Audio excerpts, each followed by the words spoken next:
안녕하십니까. 다도건축사 사무소의 최현철 건축사입니다. 이번 시간에는 저번 시간에 이어서 바닥 면적하고 연면적에 대해서 한번 알아볼 텐데요. 바닥 면적하고 연면적이라는 용어는 이제 자주 접하게 되는데, 건축 설계를 하게 되면은 건축물의 규모를 결정할 때 이제 가장 기본이 되는 건폐율과 용적률 산정할 때 쓰인다라고 보시면 될 것 같고요.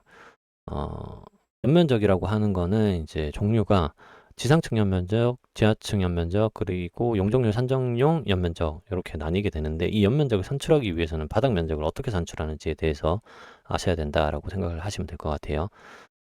그리고 우선은 법령 정보를 한번 보도록 하겠습니다.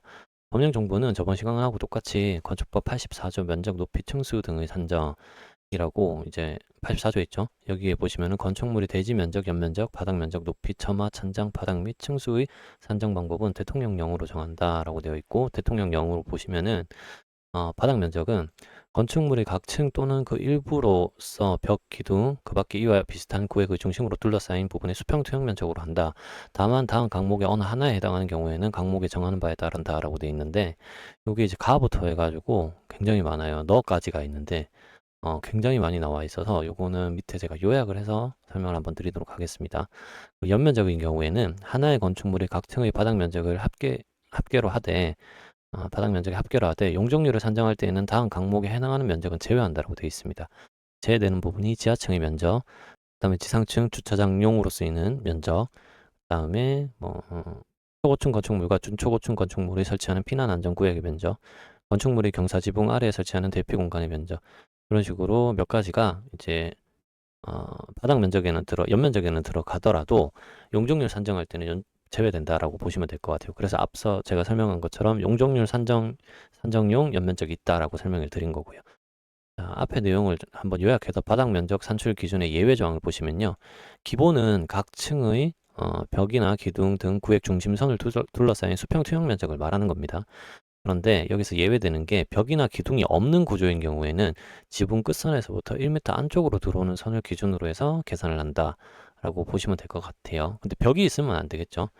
벽이나 기둥이 없는 구조일 경우에 이때 1m 안쪽으로 들어오는 선을 기준으로 해서 본다라고 생각하시면 되고요.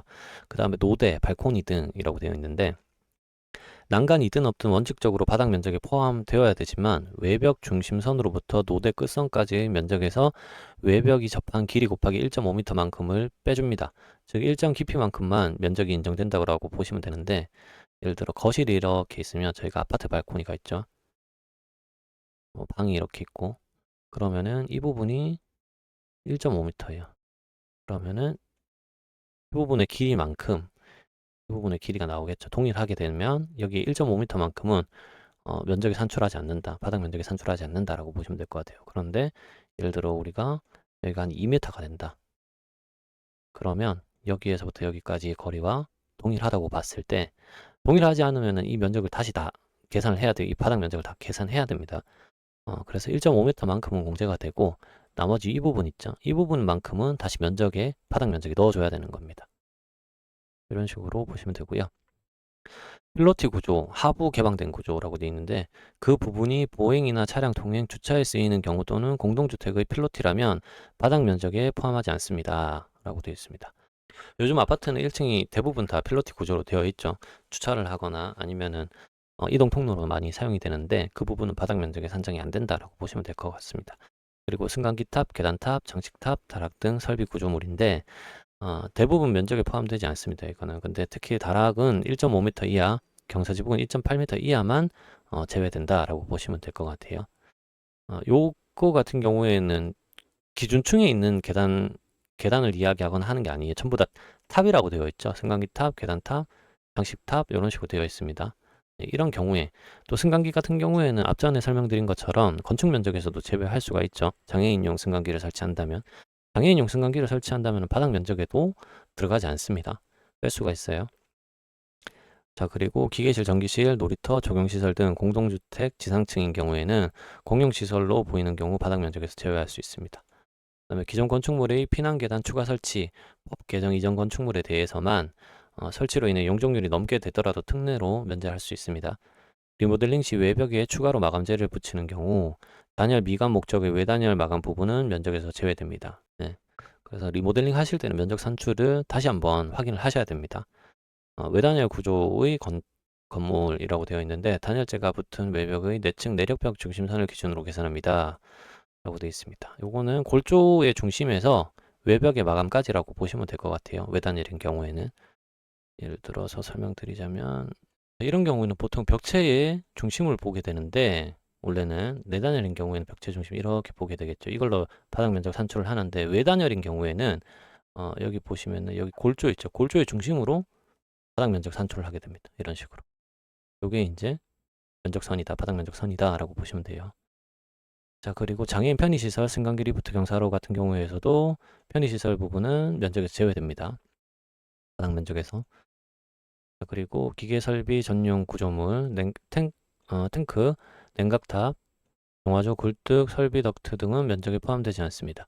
지하주차장 진입로 경사로 지상 1층에서 지하 1층으로 내려갈 때 바닥 면적에 포함되지 않습니다. 이것도.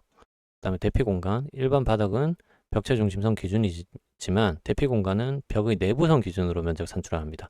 이것도 대피 공간에 대한 면적 산출 방법에 대해서 블로그나 유튜브 요 컨텐츠로 제가 올려놓은 게 있기 때문에 그거 활용해서 보시면은 이해가 조금 빠르실 거예요. 그리고 대피 공간 발코니에 대피 시설 설치가 되어 있는데 그 면적 중 일부 공동으로는 4제곱미터, 세대별 3제곱미터는 산입하지 않습니다. 대피 공간 같은 경우에는 산입하지 않습니다.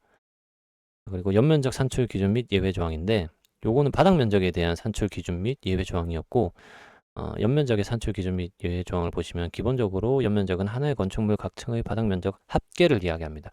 앞에서 예외 조항들 다 적용하고 난 다음에 바닥 면적을 합한 거를 이제 연면적이라고 보시면 되는데요. 이 연면적에서는 이제 지상 부분이 있고 지하 부분이 있을 수가 있겠죠. 그래서 지상 부분의 연면적과 지하 부분의 연면적을 나눌 수 있고 전체 연면적으로 합할 수가 있겠죠. 그리고 난 다음에 용적률 산정 시 제외되는 면적이라고 해서 지하층의 면적이라든지 지상층의 부속 주차장 면적, 초고층, 중초고층 건축물의 피난 안전구역 면적, 경사지붕 아래 설치되는 대피 공간의 면적을 제외하고 나면은 용적률 산정용 연면적이다라고 생각하시면 될 것 같아요. 그러면 이제 용적률을 산출할 수가 있겠죠. 요렇게까지가 오늘 내용 설명이었고요. 마무리를 해보면 바닥 면적과 연면적의 개념이 헷갈릴 수가 있어요. 하지만 이 두 면적은 건폐율과 용적률 산정의 기준이 되기 때문에 구분해서 이제 이해하시는 게 매우 중요하다라고 보시면 될 것 같아요. 그래서 오늘 중요한 내용들은 뭐 제외되는 면적들, 예외 조항들 이런 것들에 대해서도 중요하기는 하지만 우선은 건축 개요를 작성을 하실 수가 있어야 되는데 건축 개요를 작성을 하시려면은 건축 면적이라 대지 면적이라든지 건축 면적이라든지 바닥 면적, 연면적 이거를 산출할 수 있어야 되고 연면적도 지상층 면적, 지하층 면적, 그다음에 용적률 산정 연면적 뭐 이런 것들을 다 산출을 하실 수가 있어야지 건축 개요를 작성하실 수가 있어요. 그래서 이런 것들을 좀 꼼꼼하게 확인해 보시면 좋을 것 같습니다. 자, 오늘은 여기까지 하고요. 다음 시간에도 좀더 도움이 되는 정보를 제공할 수 있도록 노력하겠습니다. 감사합니다.